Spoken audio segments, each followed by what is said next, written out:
Seja bem-vindo a mais um vídeo do canal e nesta sexta-feira inicia a segunda tour do WFP e no programa de hoje eu vou trazer todas as informações que vocês precisam para viver essa experiência por completo. Quem são os favoritos, quem vai ficar de fora, onde será transmitido e muito mais. Além disso, eu vou trazer uma fofoca de bastidores sobre a temporada de 2026 do WFP. Falaremos também da treta envolvendo Dave Castro e Andrew Hiller e, para fechar, um desafio proposto pela Adidas que resultou numa marca absurda. Temos agora o primeiro atleta a completar 100 km de corrida sub 6 horas, um número inacreditável. Se você gostou do conteúdo do programa de hoje, me acompanhe até o final desse vídeo.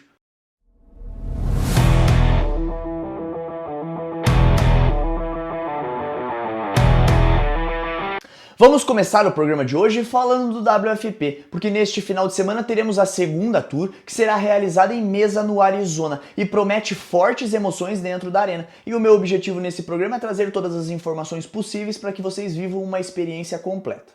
Para começar, a transmissão será no próprio site do WFP. Várias pessoas reclamaram desse formato na primeira tour porque você não tinha um botão de retroceder como temos aqui no YouTube. Então você tinha de assistir sempre em tempo real e esperar o fim do dia de competição para poder voltar na bateria do seu atleta favorito.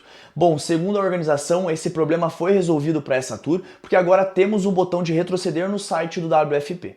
E várias pessoas me perguntam o porquê que o WFP não transmite pelo YouTube o seu campeonato, assim como o CrossFit Games, o Wodapalooza, o Rogue Invitational e vários outros eventos fazem. Bom, aqui vai a minha opinião. Eu acredito que eles têm receio dos números que eles vão entregar. Se você tiver muito comentário negativo na transmissão ao vivo e baixa visualização simultânea, isso atrapalha muito com que a marca consiga patrocínios para os seus próximos eventos. Quando eles fazem a transmissão no site deles, eles ocultam esses dois pontos que eu falei para vocês. E antes de falar das principais brigas que teremos nesse campeonato e do meu top 5 para cada categoria, eu gostaria de falar dos 4 atletas que não estarão nessa edição e vou explicar para vocês se eles têm chance de ir para o evento final e conseguir um Procard para a temporada de 2026. Hayley Adams e Emma McQuaid estão na mesma situação. Elas têm o Procard na temporada de 2025, não foram para a primeira tour e não vão para a segunda tour do WFP. Então elas podem ir para o evento final, mas apenas para brigar pela premiação em dinheiro. Elas não conseguem somar pontos suficientes para garantir um Procard na temporada de 2026. Já Alex Gazan e Jeff Adler têm uma situação parecida. Ambos foram muito bem na primeira tour e não vão para a segunda tour. Alex Gazan venceu a primeira edição, se lesionou e não vai para a edição de número 2. Então ela precisa ir muito bem na grande final para conquistar o seu Procard na próxima temporada. Jeff Adler ficou em quarto, somou 460 pontos, não vai para a segunda tour também por lesão e precisa ir para o evento final, ficar entre os 10 primeiros para conquistar o seu Procard na temporada de 2026. E agora vamos falar dos pontos que vocês precisam observar dentro da arena. Na categoria feminina, com a ausência de Alex Gazan, a segunda tour do WFP define a líder do ranking geral da competição até o momento. Eu separei 3 nomes que eu acredito que vão ocupar esse posto. A primeira delas é Danielle Brandon, que está na vice-liderança do ranking até o momento, fez uma excelente primeira tour e um excelente CrossFit Games. Na segunda colocação dessa minha lista está Aimee Kringler, ela que ficou na terceira colocação na primeira tour e está com uma temporada muito sólida.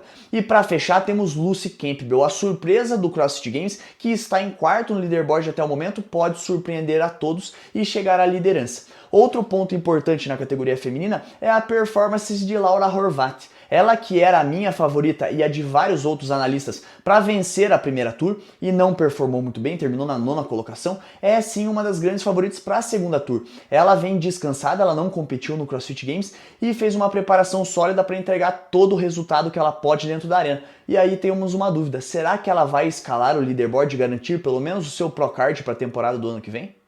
Dentre os homens, 100% do pódio da primeira tour estará na segunda tour e teremos várias revanches do CrossFit Games nessa edição também. Eu estou curioso para ver como vai performar Austin Hatfield, que venceu a primeira tour, James Spring, que teve uma recuperação fantástica, ficou em segundo e no CrossFit Games ficou em terceiro, e Jason Hopper, que ficou em terceiro na primeira tour e venceu o CrossFit Games deste ano. Outra curiosidade que eu tenho é se Rick Gard vai se recuperar na competição, ele que finalizou a primeira tour apenas na 11ª colocação. Outro nome que eu estou curioso para ver neste final de semana é o de Patrick Vellner. Ele que foi muito mal na primeira tour e finalizou apenas na 23ª colocação. Depois disso, ele fez um post nas suas redes sociais pedindo desculpa, dizendo que estava envergonhado pela sua performance, que ele não fez uma boa pré-temporada e isso fez com que ele despencasse no leaderboard. Mas ele prometeu entregar 100% na sua preparação para essa segunda tour e vamos ver como ele vai performar nesse final de semana. Sem mais delongas, vamos para o meu top 5 de cada categoria e vamos começar pela categoria feminina. Bom, para mim quem vence essa tour é a Lucy Campbell, ela está tendo uma temporada perfeita. Venceu o Wodapalooza, ficou em segundo no CrossFit Games há poucos dias e deve levar essa competição. Na segunda colocação eu coloquei a Arielle Lowen, porque ela é muito constante nos eventos que ela participa. Na terceira colocação eu coloquei o meu destaque do CrossFit Games, Olivia Kersers, ela que pegou pódio no Games e tem o potencial de vencer provas. Na quarta colocação coloquei Danielle Brandon, ela que está com sangue nos olhos para assumir a liderança do ranking geral. E para fechar, eu coloquei a surpresa da primeira tour, Armie Kringler, que ficou na terceira colocação naquela edição.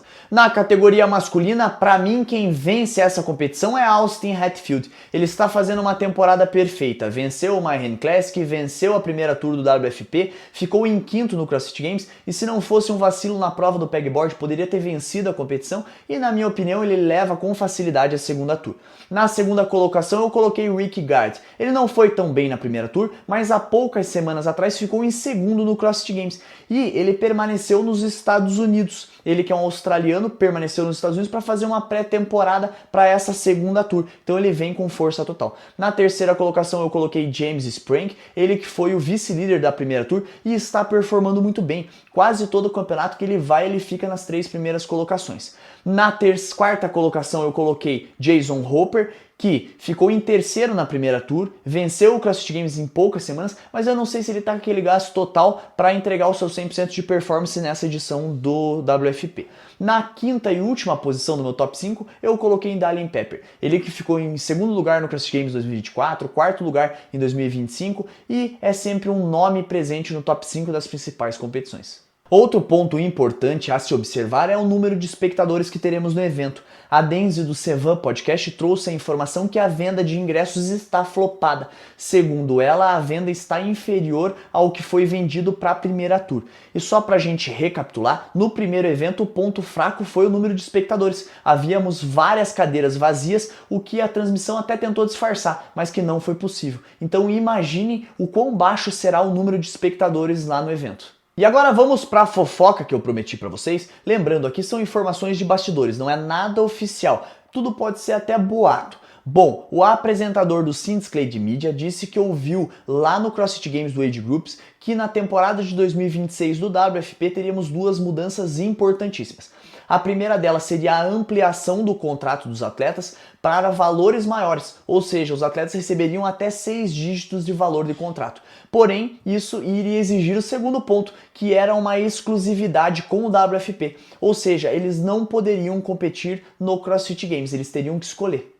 Lembrando que essa não é uma informação oficial e que pode ser até um mero boato de bastidor, mas é uma informação que vem circulando fortemente na mídia americana. E na minha opinião, se o WFP colocar um contrato de exclusividade, ele vai estar dando um tiro no pé. Vários atletas vão preferir ficar apenas no CrossFit Games, principalmente os que têm chance de vencer o CrossFit Games. Lá eles têm maior visibilidade, conseguem fechar melhores patrocínios e lá, se eles vencerem o Games, eles conseguem até uma bolsa de prêmios muito maior que o WFP. Então, na minha opinião, o WFP vai perder uma competitividade dentro da arena e vai apenas atrair atletas que não têm como princípio básico entregar a melhor performance possível dentro da arena. E sim atletas que já vão estar aposentando, se retirando e que querem se acomodar num contrato de 1 ano de apresentação. Outro ponto que me preocupa é o aumento do valor dos contratos. Se hoje a gente sabe que o WFP não gera retorno financeiro, com o aumento dos valores do contrato, eu acredito que o prejuízo do evento vai aumentar cada vez mais, encurtando a vida útil desse campeonato. E agora vamos ao segundo bloco do programa de hoje e vamos falar da treta envolvendo Dave Castro e o youtuber americano Andrew Hiller. Nas atualizações da semana feita por Dave Castro, onde ele responde perguntas da comunidade, ele finalizou fazendo uma crítica pesada ao youtuber americano. Segundo Dave Castro, o último vídeo de Hiller é uma cópia do vídeo de Denise do Sevan Podcast. é um formato de notícias com a opinião de quem está falando. Segundo Dave Castro, 99% do que André Hiller fala não é de se considerar e ele está fazendo uma cópia barata do programa da Dance.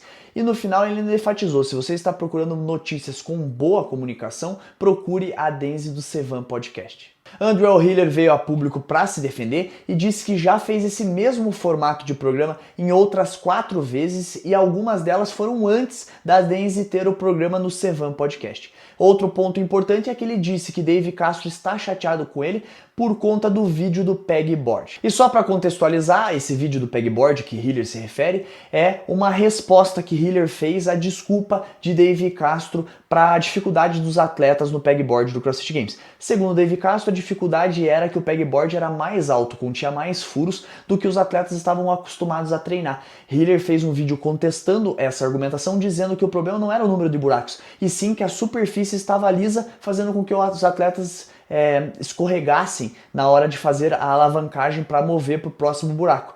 E, segundo André Hiller, Dave Castro não gostou dessa argumentação. E quem veio a público falar desse assunto foi a Denise do Sevan Podcast. Segundo ela admira muito o André Hiller e eles fazem conteúdos diferentes e ela não se sentiu plagiada no vídeo da atualização de notícias de André Hiller. E agora vai minha opinião sobre esse assunto. Acredito que Dave Castro não gostou do vídeo que o André Hiller fez do pegboard, porque o André Hiller foi bem agressivo, ele é bem forte com as palavras, isso ofende as pessoas, e acredito que Dave Castro errou quando ele fez a colocação do vídeo de notícias de André Hiller.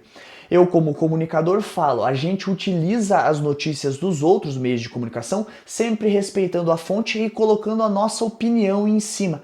E muitas vezes o que a comunidade quer é ouvir a nossa opinião. Eu ouço vários vídeos de notícias de Amanda Harry, da Dance do Sevan Podcast, do Grant, do Hiller, para saber a opinião deles. Muitas vezes eu já vi essas notícias em outros lugares.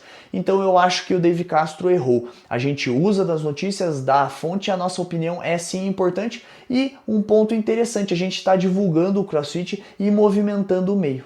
E agora vamos ao último bloco do programa de hoje, porque eu gostaria de trazer um desafio promovido pela marca Adidas. Ela juntou 5 corredores de longa distâncias para realizar um feito inimaginável, correr 100 km abaixo de 6 horas. E o sul-africano Zibuziso Kubeka, se eu pronunciei o nome errado, me desculpe, o nome completo dele está aqui, conseguiu realizar este feito. Ele completou os 100 km em 5 horas, 59 minutos e 20 segundos, o que dá um ritmo médio por quilômetro de 3,36, o que é um pace realmente absurdo para manter por todo esse trajeto.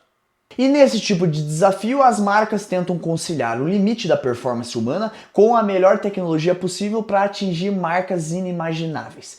E neste caso não foi diferente, a Adidas fez um tênis especial com um drop set mais alto, o que não é permitido nas provas de corrida. Por isso que esse recorde ele não é oficial.